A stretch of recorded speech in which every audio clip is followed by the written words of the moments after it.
and welcome to Cannabis Conversations with the Candidates. I'm Neil Smith. With me tonight is Jason Straw, Chairman and Executive Director of Indiana NORML, Denise Beach, Vice Chair of Indiana NORML, and Jack Kane, the Secretary of Indiana NORML. Our guest tonight is Libertarian U.S. Senate candidate James Seniak. We are sponsored this evening by Hometown CBD in Plainfield, Indiana, and the Indiana NORML store. And we'll get right into it. Welcome everybody this evening. James, tell us something about yourself. What's your background, but why do you want to run for office? Yeah, so my name is James Seniak, and I'm running for the U.S. Senate race here in Indiana. And I'm a behavior therapist, so I work with kids with autism. And I think the reason why I really wanted to run for office was to bring back public service to Hoosiers. And right now, our candidates and our current politicians don't look out for the individual and the everyday Hoosier. And we can see that through inflation rates skyrocketing. We can see that through self-interest and the deceit that's going on in Washington. So I want to bring some accountability to Washington, D.C. I'm excited to bring the libertarian principles to that race. And I think that we're going to have a really good year this year in 2022. And what led you to strongly support legalization of cannabis? So cannabis, I mean, it's a no-brainer issue for me. The idea is that right now, I believe the stat is more Americans can get it legally than not. 37 states have it legal in some form, whether that's medical or full out legalization of it. But it's really an issue right now at the federal level where banks can't do what they need to do with the money, and Democrats have said that often that they're ready to legalize it.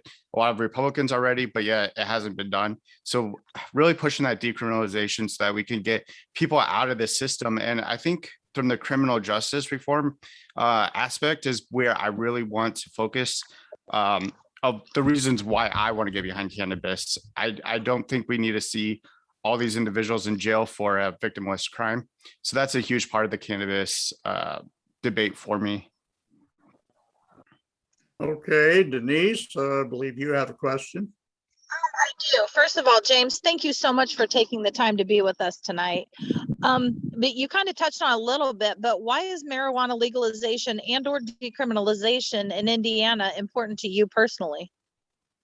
So again, thank you for the great question, Denise. But again, that goes back to the criminal justice reform. And that's a huge passion of mine, is seeing currently in America, we jail more people than any other civilized nation. And part of that is marijuana. And this is a victimless crime. It doesn't affect other people. It's not harming other individuals.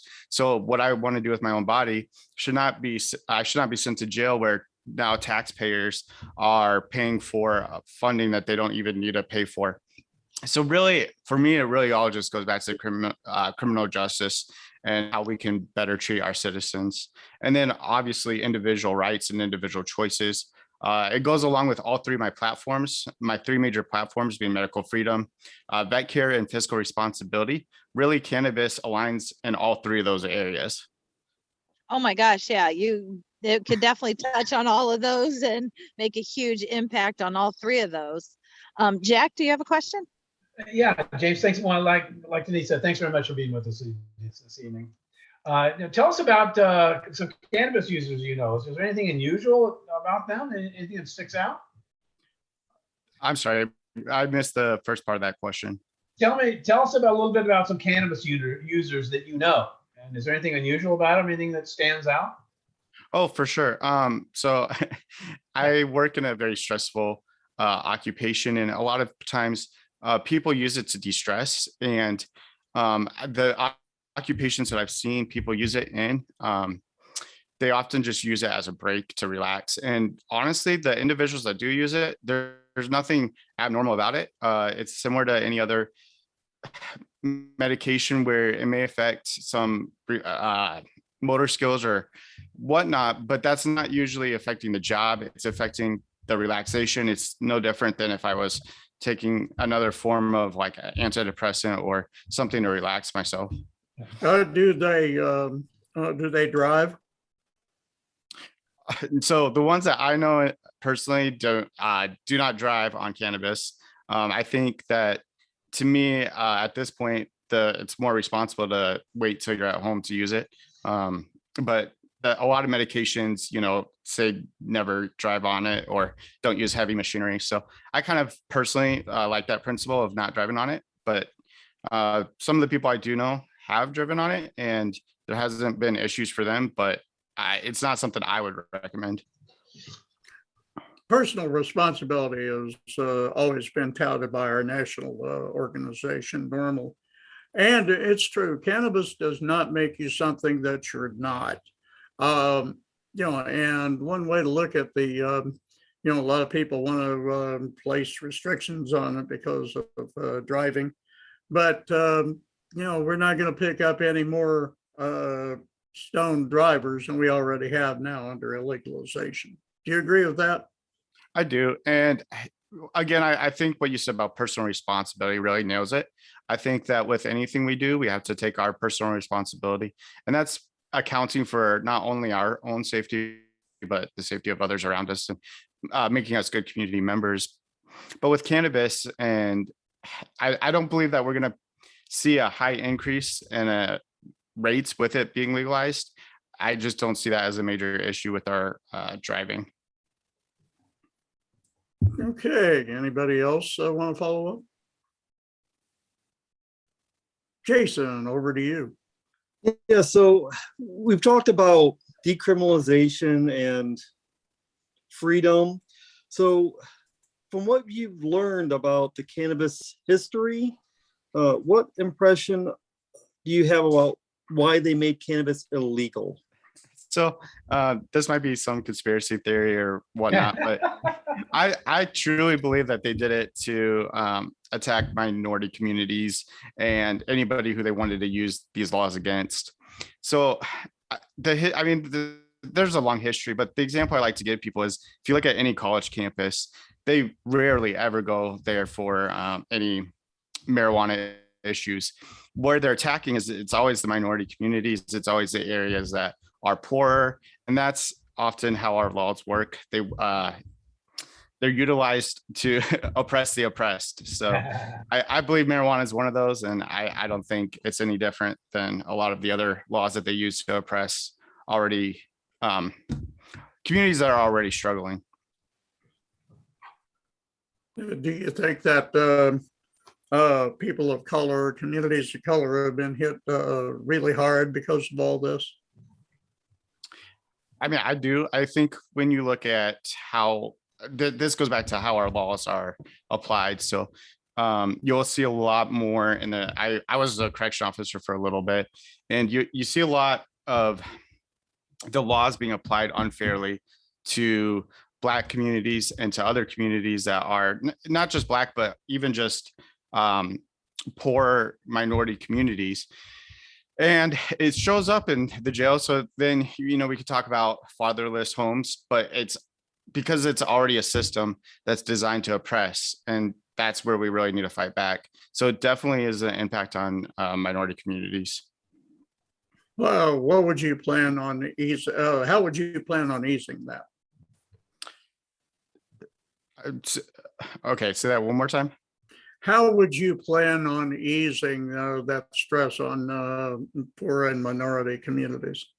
Well, specifically on the federal level, decriminalizing marijuana. And we're looking at the MORE Act right now that's gone through Congress. There's research being done, but really it could be done a lot quicker. So federally, it's all about just descheduling it and allowing more access to it so that we aren't prosecuting for something we don't need to be.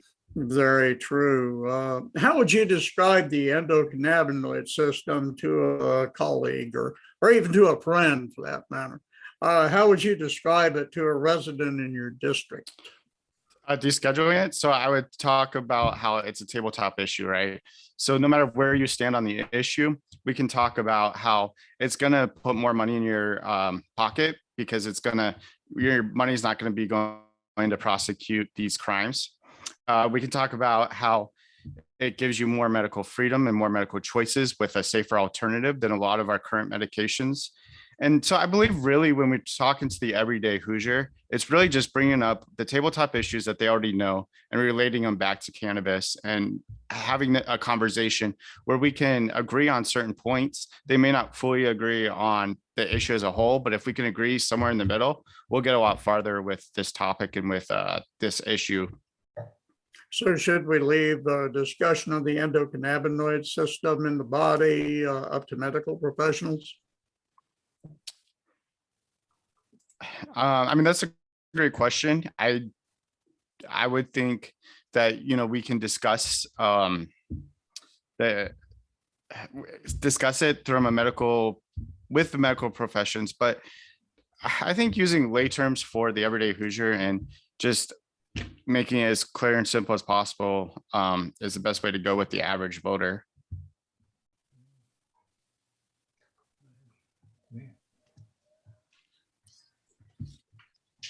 Denise? So I hear you talking about the endocannabinoid system, and as a healthcare professional myself, I've realized that most of my colleagues, they don't understand it. They don't know. It's not taught in the majority of colleges.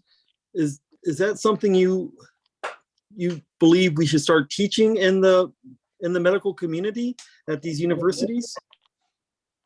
For sure. So medical, a lot of Western medicine is about treating the symptom rather than treating what's actually going on. And I think we can do a lot more research on medical, on campuses specifically about cannabinoids and how they affect us in a medical way. So I think that our education system is one of the first places we need to start. And that's not just universities, it's educating people as a whole. But yeah, definitely within the medical community, it definitely needs to be pushed on our campuses.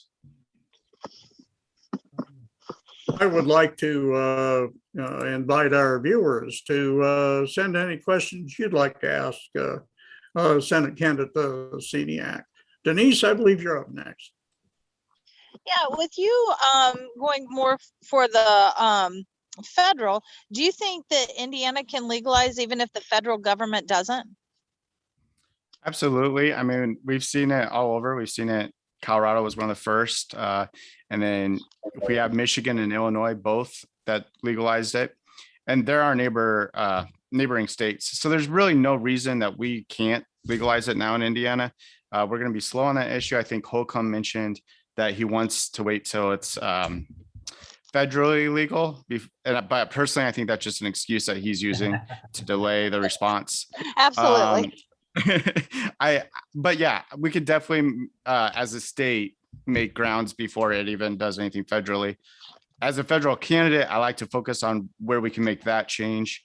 But the reason that it is even being talked about federally is because all these states are active in realizing that it's benefiting their own communities. So what do you feel has to happen here in Indiana locally for that to happen? Definitely a lot more activism. I think that we see a lot of people that are okay with it, but we have to be active in educating, going back to that education mark, educating the public. And additionally to that, it's just showing people that those that are already in your community that are using it are no different than you as an individual. So normalizing it, and I think that's what a lot of what NORML does is trying to normalize cannabis and how it's used. So the activist part is extremely important in this. And I think when they see that aspect, our politicians will begin to realize that it is a public issue that we need to address on the state level. Okay, it's super funny. We just had a question from our audience. Rachel Ann Moore, she just asked, right as I was asking too, what do you think it'll take to get cannabis legalized? So it obviously is a huge question. I mean, our people they're ready to put boots to the ground. So you think activism is super important to get it legalized here? I do. Activism, especially in the state level, I think that as we change the conversation and politicians will pick up on that, I think even with other laws that have been passed recently, there was a lot of activism in the beginning. The politicians were very slow on those issues. I'm thinking specifically constitutional carry in this case, where I saw specifically activism work. The politicians weren't on board, but then I think they realized, okay, the people that we're representing aren't liking our response to this. So the same thing can happen in the cannabis world where we use that and we put pressure on that local politicians. On the federal level, it's a little bit more puzzling why we're still stuck where we're at. I mean, Biden ran on it, and yet as soon as he got into the White House, they fired how many White House staff because of it. So there's definitely a double standard on the federal level. The MORE Act, I really would love to see where the Senate goes with that. And then the Senate, where they're researching it for medical, specifically with the VA and the veterans. So there is some movement, but I think it's the continual pressure of the people and the idea that we can better our communities with this issue. And it's a healthy way for a lot of individuals to be able to relax in the evening. Perfect. Thank you so much, James. Jack, did you have a question? Yeah, one of the things that gets talked about a lot in the State House is they want to try and equate marijuana intoxication and relate it to alcohol intoxication. I don't think there's an equality there. What do you think about that? Can you tell us kind of the differences from your aspect of intoxication effects? So definitely with anything we put in our system, it's going to affect our system. So even sugar, right? We can talk about how blood sugar levels affect the different parts of your body. And if you, like me, if you sometimes crash from blood sugar, you'll actually need a little bit of blood sugar, some sugar. So anything that we take in our system is going to have some effect on us. The question is what and to what extent, and what makes what results from that. So when I look at any sort of medication, you look at the side effects, and the same thing is going to be with alcohol, for example. When we're comparing it to marijuana, they're completely two different substances that we're taking. Alcohol is a depressant. Cannabis isn't.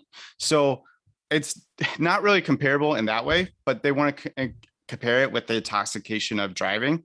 So when I look at alcohol and the dangers, you can see very clearly you lose your fine motor skills.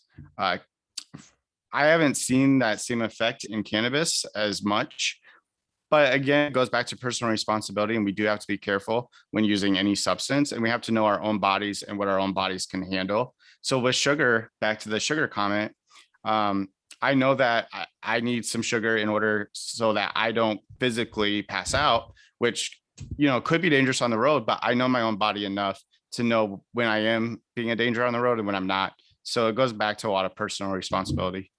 Yeah, I agree. I think that's a key to a lot of this issue. So thank you. So do you think that maybe sugar should be a reason to get an OWI? No, There'll be a definitely lot not. more And, you know, people arrested, I tell you that.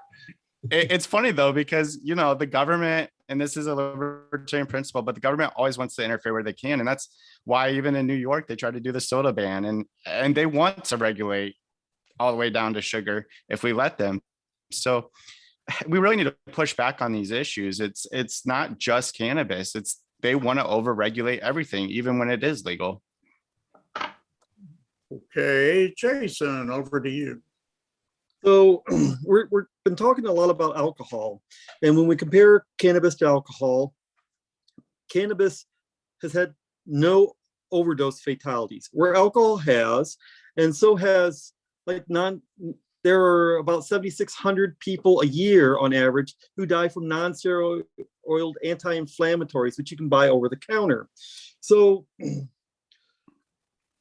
something that is regulated as a Schedule 1 compared to alcohol and other medications, do you believe that the system that they have is accurate, as marijuana is a Schedule 1 and these other substances are not? Absolutely not. There's no logical sense of why marijuana got put on the schedule the way it did, other than back to what I'm going to call my conspiracy theory, is that it was specifically to target minority communities. And that's the thing when they want to overregulate, it's not just about what they're regulating. It's about controlling the population, it's controlling the individuals, and it's being able to target who they want to be able to target. So the way they put cannabis on the schedule is absolutely, by any standard, does not make any logical sense. So it definitely is an interesting conversation about the why. But yeah, I think it really goes back to just they want control over who they want control of. So as I talk to a lot of politicians at the state house and at the federal level, a lot of them forget that there's Marinol. Have you heard of Marinol? I have not. Can you catch me up on that? So Marinol was approved by the FDA in 1985. It's a Schedule 3 medication. I used to give it to military members who had cancer problems. So Marinol is a synthetic THC, pure, all by itself. It doesn't have any other cannabinoids or terpenes in it to help regulate it and have a synergistic effect. So you just take this THC pill, and a lot of patients have told me that it doesn't work for them. Well, it's because it doesn't have the other cannabinoids, or they get so high on it that they can't function. So they only take it at night. But what it was designed for originally was for the AIDS patients for wasting and for the nausea for cancer patients. So in my mind, you got THC, which is what a lot of people in politics complain about. They allowed the pharmaceutical companies to sell this for, $700+ a month, but medical marijuana is still kept illegal federally. And that's the education part on Marinol. So yeah, from what you just explained to me is exactly why this whole thing doesn't make sense from a federal level. So they're willing to let big pharmacy make money off of THC, but THC in itself is actually not what cannabis is as a whole. So when you take just THC, it has different effects than when you have the cannabinoids in it. And it's actually safer with the cannabinoids in it. So, so the fact that the government tries to regulate it in this way just shows that they're only interested in the big pharma, the money that goes with that, and then regulating it so that, again, they can charge. They can use all kinds of forfeit aperture for if you have a plant on you, and they're going to use that. So it's absolutely ridiculous. And I think that the fact that they did look at Marinol as an option means that they already know that there's benefits to cannabis as a whole. Well, and the funny thing about Marinol, we were down talking to the Indiana Prosecutors Attorney Council, and we asked them, so the patients that are on Marinol, have you ever had to prosecute somebody in that? And they kind of looked at us as like, the same thing. They didn't know what Marinol was. They weren't sure. And they're like, well, we haven't run into that. So if you haven't run into that since 1985, it doesn't seem like there's a problem with car accidents or problems in the workplace. So that baffles me. Right. That absolutely baffling. And again, a lot of this doesn't make logical sense. It doesn't have to. They just want to use it. Yeah. James, are you familiar with the Schaefer Commission report of 1972? I'm not. That's another one you're going to have to run through. That was a blockbuster of a report that was done by former Pennsylvania Governor Raymond Schaefer. It recommended complete decriminalization of cannabis. Richard Nixon, who was president at the time, commissioned this report. As soon as he found it didn't meet to his satisfaction, he trashed the report, tried to suppress the report. Since then, John Ehrlichman, you're familiar with that name. He was Nixon's personal attorney, I believe, personal attorney. He laid it out that we knew we couldn't make being black or hippie against the law. So we stiffened the penalties on heroin so that black people would be implicated. And we stiffened the penalties on marijuana so hippies would be implicated. That was the most, and he admitted freely that Did we know we were lying? Yeah, we knew we were lying. So the whole public policy of cannabis prohibition is based on a lie. That goes back to what you were saying, James, that it's used to control elements of population that they don't want to control. It's a political tool. And never about the drugs at all. Absolutely. If you want to regulate how the hippies are being an activist, and they had there's a lot of activism within the hippie communities. If you want to regulate that, regulate something they're enjoying, and that's exactly what they did. So why do you, beyond what we've said, is there any other reason that there would be this much resistance to cannabis legalization? Well, I think the public just needs to understand the issue from science. I think science explains a lot with cannabis, and I think it explains the benefits, but that research hasn't been available to the public in an honest way. It's always been propaganda from our US government. And so when we actually look at the true science behind cannabis, I think that people's minds will be changed. I think that we have to look at why prohibition even happens. And did it work in the case of alcohol? No. Can people drink responsibly? Absolutely. Are there people that are going to misuse it? Of course, but that's part of the freedoms we have in America, and that's part of personal responsibility. So that shouldn't be a reason we can negate or restrict someone's ability to make a decision for themselves, especially when it comes to something that could relax them, and a medical choice too. Oh, very good, very good. Okay, well, let's go ahead and do our commercial breaks now, if that's okay with everybody. We'll be back in a couple of minutes, so stay with us.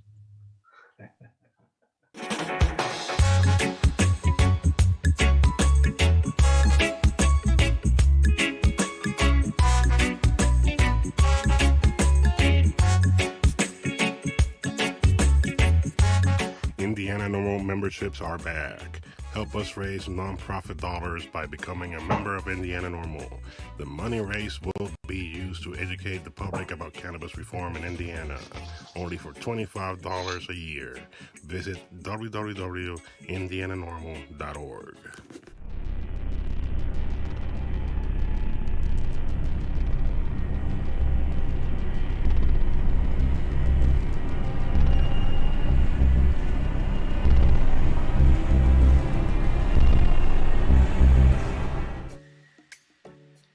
Hometown CBD in Plainfield with a great variety of Delta 8 and CBD edibles, Delta 8 THC cartridges, and CBD oils.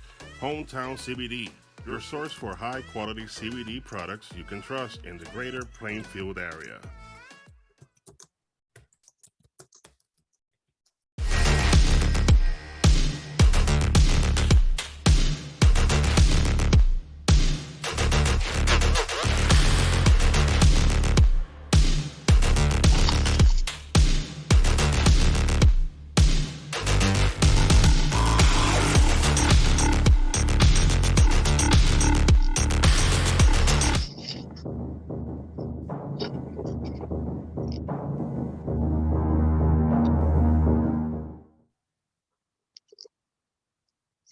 All right, hey everybody, and thanks again to Hometown CBD for supporting our podcast and the Indiana NORML store. James, we've been talking a lot about Indiana, a little bit about federal, but as you know, there's 37 states that have opted out of federal marijuana prohibition as far as legalizing cannabis for adult medical or recreational use. So as a result of that, there's now more than 428,000 people working in the state regulated cannabis business across the US. So with that, I mean, that's a lot of people. And due to the conflict between the state and federal cannabis laws, these workers are under constant threat of federal prosecution and a lack of access to banking service, which puts their safety and the safety of others at risk. When you're talking about a full cash business, it's very dangerous, as well as it's hard to get any type of financing for house, car, that kind of thing. So as a US Senator, what would you do to protect these workers and resolve the conflict between the state and federal cannabis laws as soon as possible? So you hit it head on, because what we're turning into, so the federal looked at cannabis and said, this is an illegal activity. We're going to prosecute for it. And specifically with cannabis, and it was a nonviolent crime. And now that we're seeing states legalize it, we're realizing that with the cash business, they're actually indirectly encouraging a violent crime because of the cash business. So on the federal level, they're actually causing more crime by not allowing states to function in the way the states see best fit. So the best way that we can lower the risk and help those that are employed in this business is to decriminalize it. Additionally to that, it's working with the federal banks to be able to now use, just like anybody else, right? You can go to any bank and cannabis, wherever that money came from in the cannabis industry, there's no issue with the banking system. And I believe the MORES Act does address this, which is a great start. But I'm very pessimistic where the Senate will take it. But the MORES Act is exactly what we need on the federal level to help this issue. Now, how do you feel about the SAFE Act, which is directly targeting the banking industry? So the state level banks is what you're saying? Well, the SAFE Act that has been tossed around for the federal government for what, 4 years? Right. And to protect the banks and let them still be FDIC insured for taking drug money.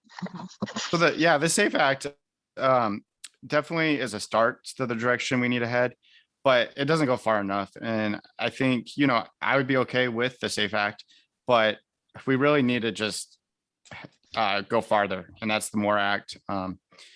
It really should not be a federal issue at this point. Our politicians keep running on it, and they don't make the change that they promise. So I want to see Biden, I want to see the Senate actually take this as a very serious issue. The House obviously passed this, so I'm really excited that we are moving in that direction. I think Chuck Schumer, I'm sorry, go ahead. Oh, no, you're fine. So do you feel if the MORE Act, will the banks feel safer about taking legal cannabis money and allowing people to make deposits and make businesses allowed to have deposits? From the research that I saw, and I read an article today about it, I actually think it was on Your Normal Indiana Facebook, but from what the research I read, it would make banks more comfortable in dealing with the cash from cannabis. Now, I'm not on the legal side of the banks, so I don't know if it goes far enough to protect them, but I'd have to look into that a little bit more. But I definitely want this to be a non-issue, especially for those who need a banking system, those who need to buy their house or need a loan and are in the cannabis industry, which is a legitimate industry in these states that in the states that have it legalized. It's ridiculous that we can't get them the banking that they need. Right. Neil, did you have a follow-up question? I'm sorry. Yeah, Chuck Schumer would be very happy to see you in the Senate, I believe. From that, he's the one pushing the MORE Act. It's the banking has gotten absolutely ridiculous. I mean, organizations that promote that advocate legalization can't get bank accounts. The First Church of Cannabis can't get a bank account. It's I think the only reason Indiana Normal has one is we've had it since 1974. And it's almost a First Amendment issue. Do you think?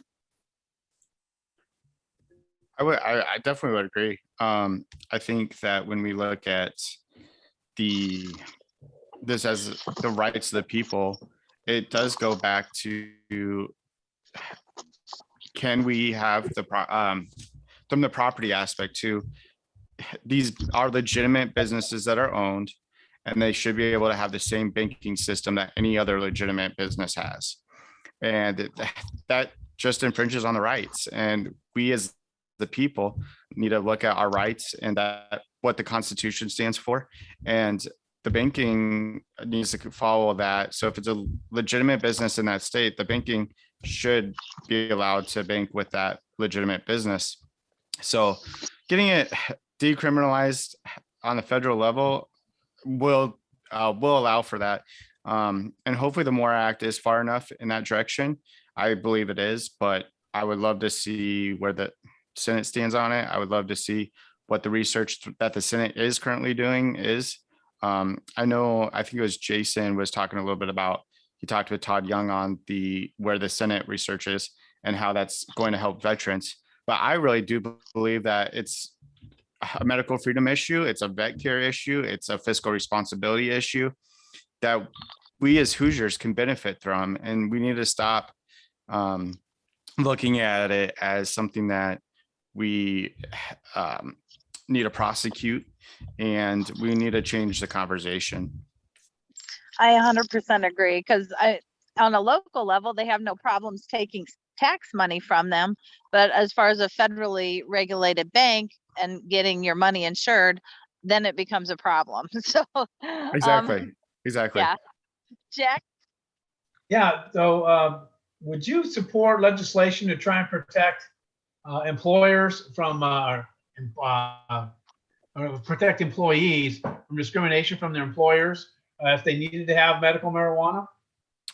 I would. I believe that employers shouldn't have medical decisions in their employees. If you're running a business, it's not for you to decide how your employees are medically treated. And so that goes along with a lot of medical issues. And I believe that even goes to vaccines. If employers shouldn't be able to regulate what their employees' medical decisions are. Okay. Would you support taking that off of job applications if they use marijuana? Yeah, definitely. I don't think that that's an issue that affects employment. I think we've seen enough people use marijuana and cannabis and not have an issue on the job. There's other issues that are fireable offenses, but marijuana and cannabis isn't one of those issues that we should even talk about at the workplace. Excellent. Thank you. Yeah, go ahead, Denise. Oh, no. Okay. Jason's up. Yeah, Jason's up next. 13. So we've identified that there's roadblocks at the federal level. Do you have any notion of lobbies that might be interfering with the legalization, such as a tobacco lobby or the pharmaceutical lobby or law enforcement lobby? I don't know any specific lobby that is, but I do know the three that you mentioned have been strongly opposed to both medical marijuana and just cannabis. And they all have their own, motivation, right? So if you look at big pharma, they're going to lose some money because people can now have a legitimate treatment that does help them, that doesn't require big pharma. The officers that the police officers that are lobbying against it, they want to be able to pull you over and say they smell something and be able to search everything in your vehicle. So that it starts with one right being taken away and then they just go full force. So and then asset forfeiture goes along with that. So, they have reason to take whatever property you have just because you have some marijuana in your car. Indiana had a great case study about that where they took a Hummer that didn't match the crime and it ended up getting turned over by the judge. But the idea is that they can come in and take your property just because of a plant.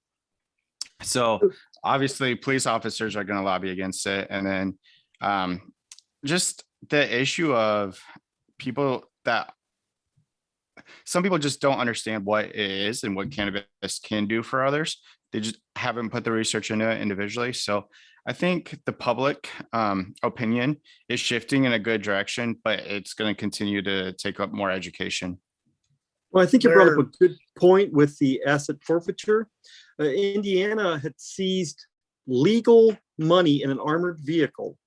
And the reason that they gave was, well, that money came from a legal marijuana dispensary being transported cash across state lines, which they deemed to be illegal, even though it was legal in the state, even though it's just cash, and they were hired to transport it to another state where their headquarters was. These are some of the issues that we've run across.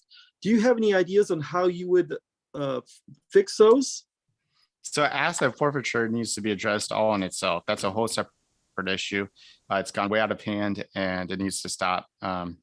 The way that it's utilized, and it actually can benefit the officers indirectly when they do it. So there's some self-motivation within how that functions.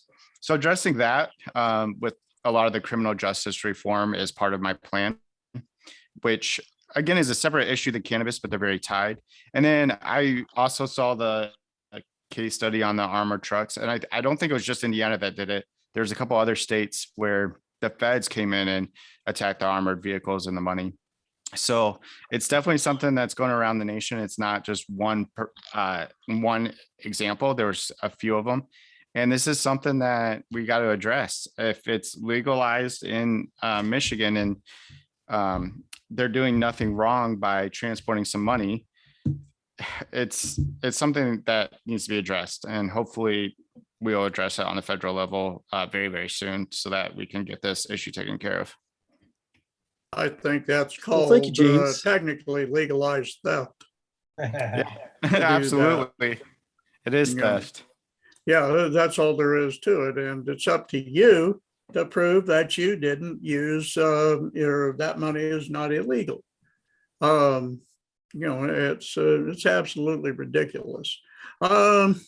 Could you, James, let me ask you this. Could you work with Republicans, Democrats, and Greens to advance cannabis legalization? I would work with anybody who wants to work with it. The different sides are going to come at it from different angles. I believe that the Republicans, if they do get on board, it's going to be because of fiscal responsibility. And they're going to use the whole, well, we can tax it. And the Democrats, I believe they're headed in a good direction with cannabis. It's something I can very easily work with. And the Green Party too. They're very pro cannabis. So I believe this is an issue that all four parties can actually move in a good direction with. Now, there's going to be some resistance within, especially within the Republican Party, but I believe every party has some of that resistance. I got a call from, trying to think who it was. It was a very high Democrat individual running in the last election cycle. I believe it might have been against Jackie Roweski. I can't remember the Democrat's name, but their campaign called me and I asked them what they thought about cannabis. And they're like, well, we don't even want to address that issue. And so it actually blew me away because I was like, okay, I thought the Democrats were totally on board. But I think once they realize the public, 8 out of 10 Hoosiers are okay with this, we'll have better conversations and move this forward. And all four parties can do that together. There are a few Democrats in the country that don't go along with cannabis, but the vast majority do. Of course, the Green Party has always been pro-cannabis, so is the Libertarians. The Republicans, not so much. No, I think they're the ones holding it back the most, probably at this point. Yeah, you can look at the voting record. Yeah, you can look at the voting records, and that's there should be no question about who. Pretty obvious. Pretty obvious what the roadblock is. Well, Denise? the Republicans are a roadblock, but I mean, right now we do have a Democrat House, a Democrat Senate, and a Democrat president, and there's no promise that this is going to go through. So I'll be more optimistic. It's because of the Republicans in the Senate. Okay. And every one of the Republican representatives from Indiana voted against the MORE Act. Okay.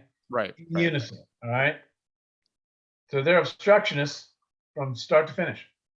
And that's not surprising at all, coming from Indiana politicians. Right. Yeah. Or from any other state for that matter. Denise, over to you.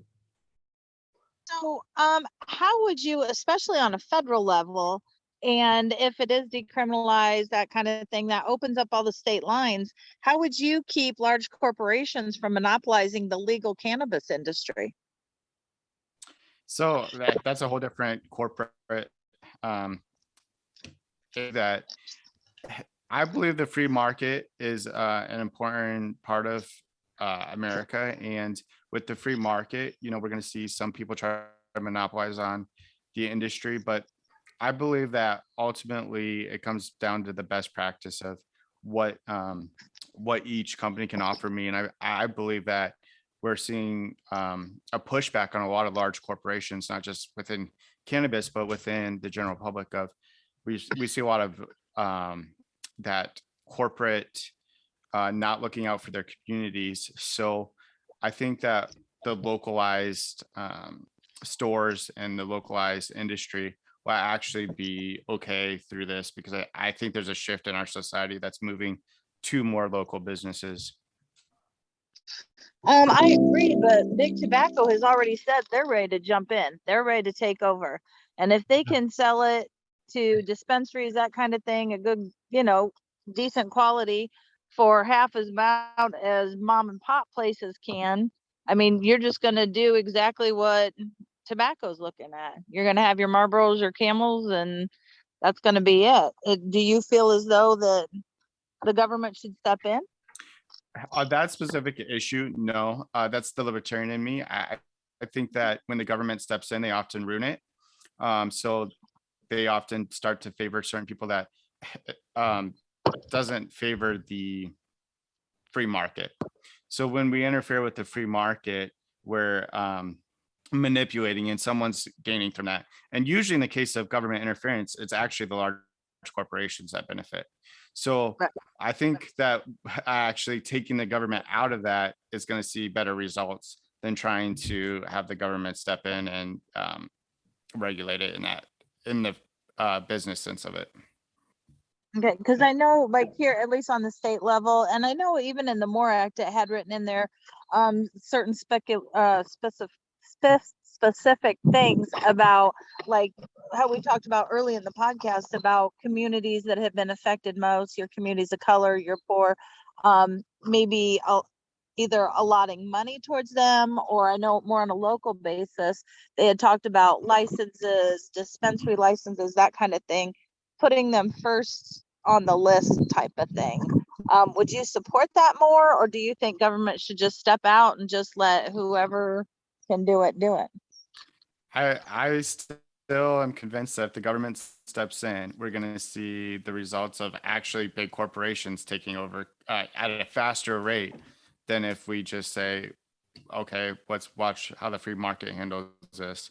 And it's possible that the tobacco industry could take over this, and maybe it will. I don't know. I don't think that will be the case because I think that cannabis actually competes a little bit with tobacco, so they may not have the same interest, but from a business standpoint. But I'm all about the free market, and I think that the results that I've seen when we come to regulate a business usually does not benefit the people or small businesses when we do it from a government standpoint. I'd have to take issue with that, James. The government has done some good things. If you just leave it to free market, large corporations are going to take over everything and destroy the environment and people. That's their history.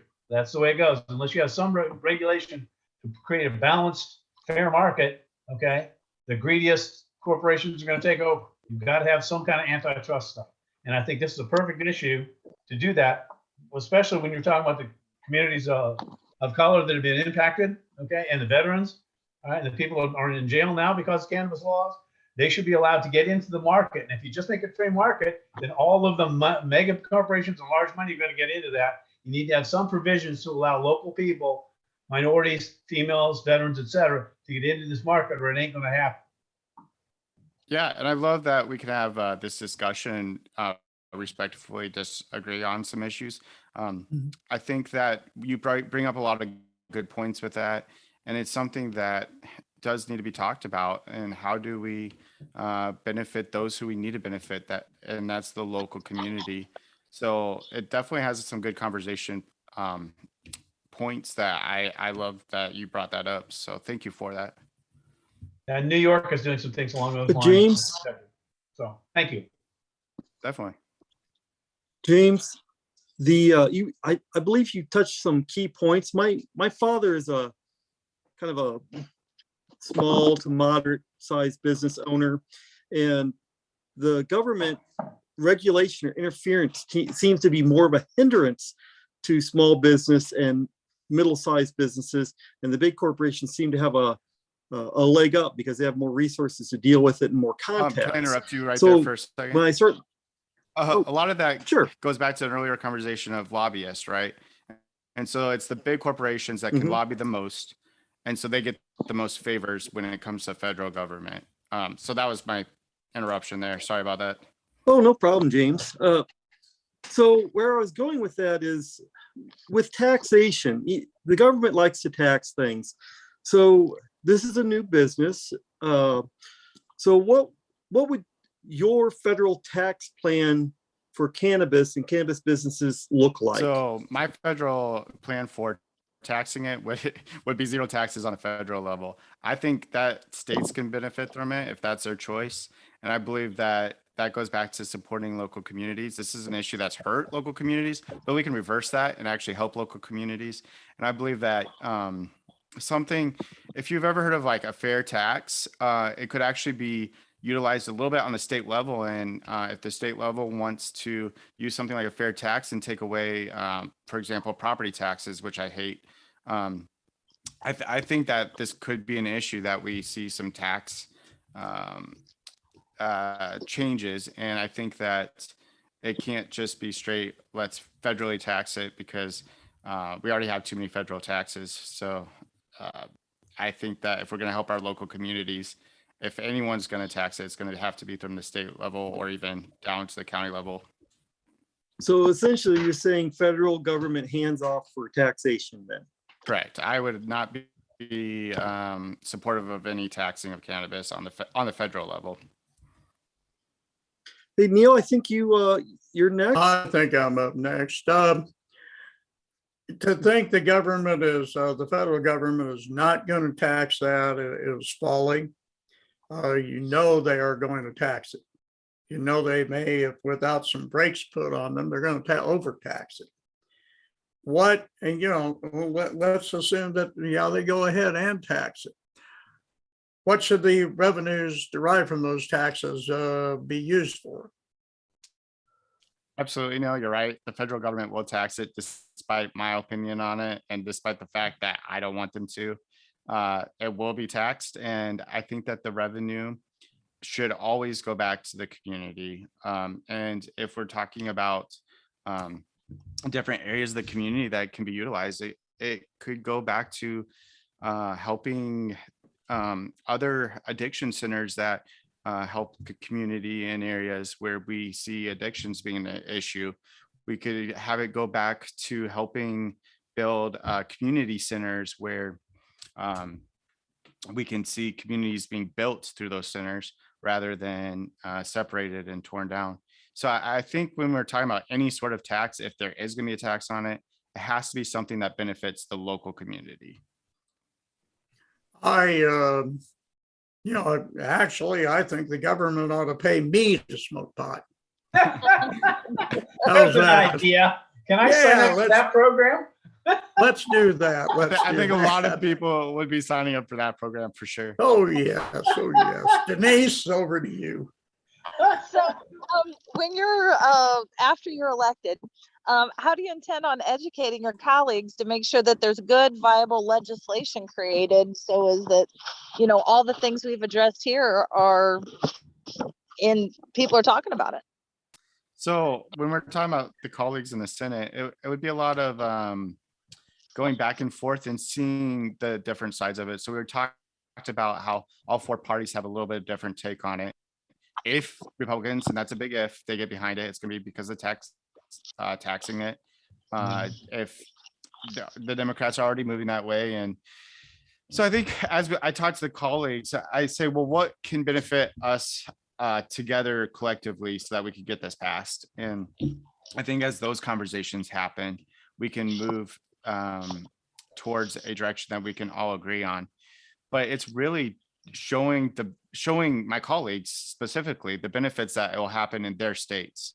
So right now, even for example, Colorado or Michigan, the banking issue, right? So even the senators from those states have motivation and to make change, because then more people from their state can have a legalized way to bank.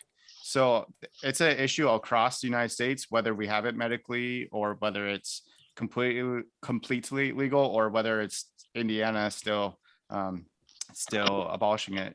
So I think we can work with senators from all those states on issues that will matter to their state. Great. Thank you very much. Neil? Okay, we're just about out of time and all that. What else would you like to say about the cannabis issue and you running for a United States Senator and how you're going to help make it legal? Yeah, I think that if you really want to make change on the cannabis level, we also have to consider how we vote and change our opinion of how we vote and not what matters when we vote. So the libertarians are very pro-cannabis as a whole. And I would really want you to consider what you're voting for in this upcoming November election. Consider a fresh, modern approach, especially on topics of cannabis, and especially on issues where we can help Hoosiers, and it'll help them with fiscal responsibility. It'll help them with their medical freedom, and it'll even help with the vet care system that I plan to implement. So consider voting for me in November, and I appreciate the time that Normal gave me today. Thank you guys for the great interview. I appreciate all of you and what you guys are doing to advocate cannabis. Thank you. Thank you, James. Thank you very much, James. James Aniak, running for the United States Senate from Indiana and the Libertarian Party. I'd like to thank Jason and Jack and Denise and Angel and everyone involved in this production. And I thank our sponsors, and I thank you for watching. And we'll see you tomorrow night with another cannabis conversation with the candidates. Good night.